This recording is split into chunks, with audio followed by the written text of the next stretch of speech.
Hey guys, what's up? Welcome back to for StarCraft 2 strategy. Today we're going to be taking a look at a Terran strategy. More particular, this is a mirror matchup. I've had a lot of requests for mirror matchups lately, so I'm going to try to make sure that the next three casts that I do for Terran, Protoss, and Zerg are all mirror matchups. And if that is not the case, make sure you hold me to it and scold me harshly. So in this particular replay, the Terran player that we're going to be looking at is the little one, Liquid's TLO, and our Terran opponent here is Man of One Way. So we're going to go into the little one's vision here.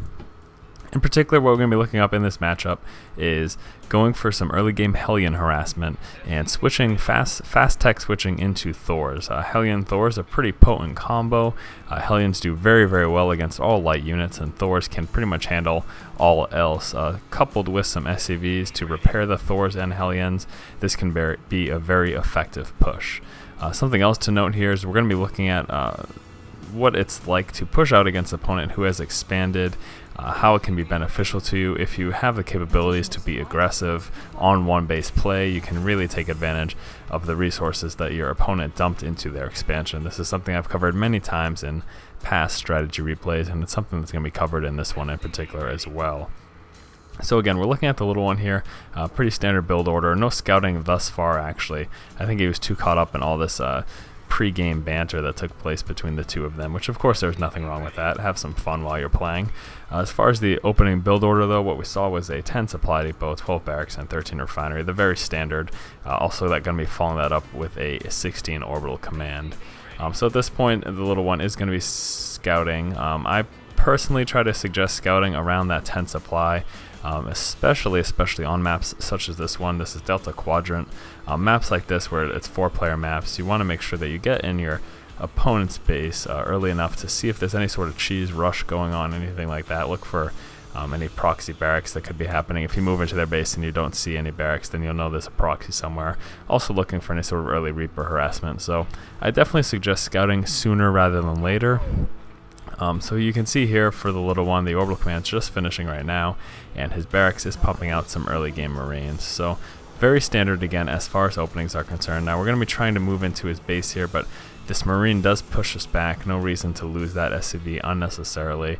At this point we do know where he is, and again, if we had tried to move into his base there, we would have actually lost that SCV because our opponent was doing a good job of microing that Marine so that he was able to take out that SCV a little bit faster with that quick shot, with that move stop command.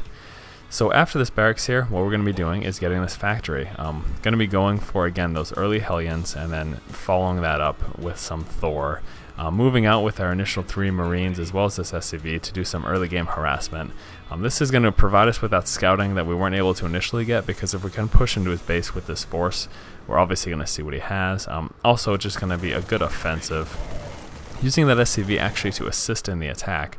This is something that you see a lot of professional players do, just because even though SCVs obviously aren't offensive units, they can help, and they also can help in the scouting as well.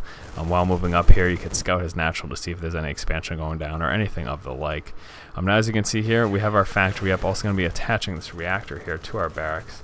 And that did go down at 24 supply. We got our second refinery here at 20 supply as well, because again, we are going to be going we're going to be going for some Thors, so you definitely want to make sure they have enough gas in order to do so. Now at this point we do see that our opponent has gone for this fast expansion. At this point mentally, what you're going to want to do is be like, now is the time to make this big decision. Am I going to play aggressively and try to take this out, or am I going to bunker up, put an expansion down myself, and just try to stay even with him in regards to expanding? At this point what we're going to be doing is going for that early aggression, so switching that factory onto that reactor. They're going to be pumping out some more Hellions as soon as this second factory is coming up, and we had started building that second factory at 28 supply. We're also going to be getting an armory up as well, which is right over here. Started building that armory right after we started building that second factory, getting that tech lab here, and once this is up basically and that armory is finished, we're going to start coming out with Thors. But now that we have a decent force here of Hellions, 3 is kind of the ideal number, because it's going to be 3 unupgraded Hellion shots to take out 1 SCV. So that's ideally what you're going to want to push out with if you're going to try to do some mineral harass. So once you have 3, go ahead and push out, see what you can do for harassment. This bunker is a little bit of a problem. Gonna definitely want to try to micro around and away from that bunker as much as possible. Back in the base here, you can see the tech lab is down on this factory. Also, that first Thor is coming out. So we're just going to continue this continue this Hellion production, pull them back. If you're unable to actually push into his base because of things such as this bunker here, go ahead and pull back your Marines. Basically gather up your pull back those Hellions, gather up your forces, repair them, and then get ready for a secondary attack. And essentially what we're going to look to do is push out as soon as this Thor is finished building. Also, we're going to start researching our weapons level 1 upgrade. You can see that coming right here. That's going to be very beneficial to us as well.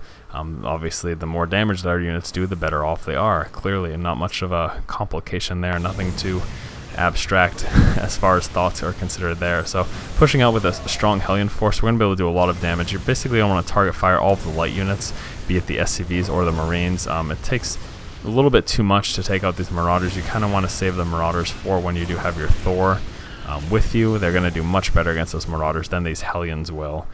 So now our first Thor is moving up here. You're just going to continue the Thor production as well, trying to stay aggressive. I'm going to be coming down with an expansion of our own right now. The thought process being here is that while we're aggressive, while we're kind of forcing our opponent to deal with this aggression, we can take advantage of the fact that they're going to be in a defensive position and try to expand ourselves. So we're going to keep up the aggression, pay attention to the battle, micro your units, but at the same time be prepared for this transition, be prepared to expand yourself. The level 1 upgrade is still coming for us. Again, we're keeping up production of these Hellions and the Thors. I'm going to be moving into a siege tank as well here. That's definitely not a bad idea. Not getting that siege upgrade though.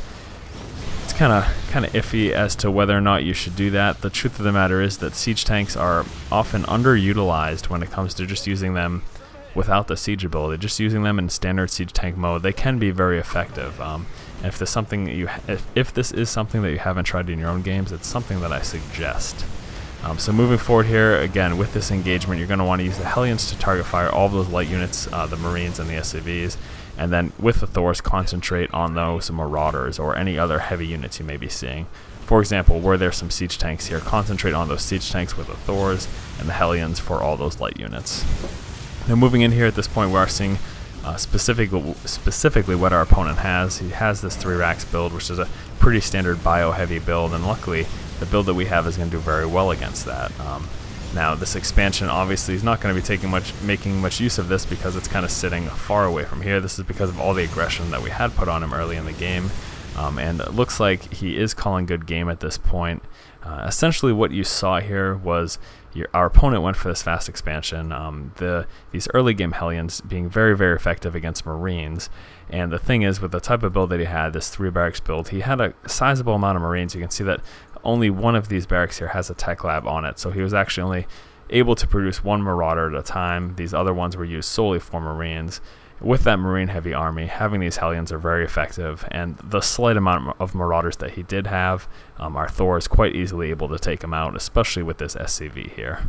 So pretty good Terran versus Terran strategy, also utilizing the fact that our opponent did expand, so we were going to play aggressively in order to deal with that. Going to take a look at this build order here. What we saw in this particular replay was a 10 supply depot, 12 barracks, and 13 refinery. Very standard there. 16 supply was that Orbital Command. At 20 supply, we got that factory. 20 supply, also getting that second refinery there. 24 supply, we dropped a reactor on the barracks that was sitting here. And then once the factory was done building, we went ahead and just switched it up, dropping the factory on this reactor, allowing us to get out those early Hellions. Now using the Hellions to do a lot of significant amounts of economic damage on this expansion, also taking out those Marines quite easily. 28 supply, we went ahead and got that second factory, putting a tech lab on that right away. Immediately after that second factory starts building, we start building our armory, and then we just come out with Thors from there. And once again, the Thors being able to take care of most of all of the non-light units, and the Hellions easily wiping out all light units. Really key thing to note, going for this particular build as well, you do want to push out early like you saw in this replay, because if you wait too long, you could deal with Hellions, you could deal with Banshees. And obviously if you're pushing out with Hellions and you have Banshees on the board, you're not going to do so well. It's not going to be until you get this Thor out that you're actually going to be able to properly handle that. So just make sure you go for an early push, get that scouting information with that push, also try to do a lot of damage with it as well. So once again, guys, this has been for StarCraft 2 Strategy. If you like our videos and you like what we're doing here, please do go ahead and subscribe to our channel. Keep watching and keep owning, guys. So you can see here we opened up the game with this Hellion harassment into Banshee. You can obviously see how effective it was. We haven't yet at this point gotten Banshees to our opponent's base because we had to use them to fend off that Roach attack, but that's not a problem. Again, in an ideal world, if you didn't see that counterattack, it would have been Hellion, destroy their economy, followed up immediately with Banshees, end of game.